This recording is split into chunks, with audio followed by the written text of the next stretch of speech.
أعوذ بالله من الشيطان الرجيم بسم الله الرحمن الرحيم۔ آج کا سوال، اللہ سبحانہ و تعالی نے جنات کو حضرت آدم علیہ السلام سے کتنے سال قبل پیدا فرمایا؟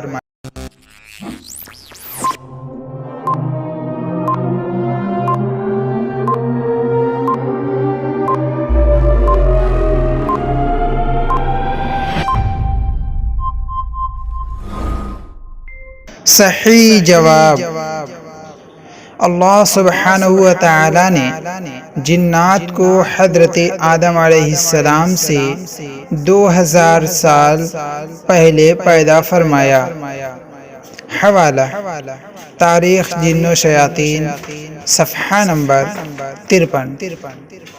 جنات کا پیدائشی دوست، جلد 1، صفحہ نمبر 6۔ سوال: ہم نے انسان کو سڑے ہوئے گارے کی کھنکھناتی ہوئی مٹی سے پیدا کیا، اور جنات کو اس سے پہلے ہم نے لو کی آنکھ سے پیدا کیا تھا۔ قرآن مجید کی کن 2 آیتوں کا ترجمہ ہے؟ ناظرین گرامی، اس سوال کا جواب کمنٹس باکس میں ارسال فرمائیں۔ Subscribe now and press the bell icon. Never miss an update.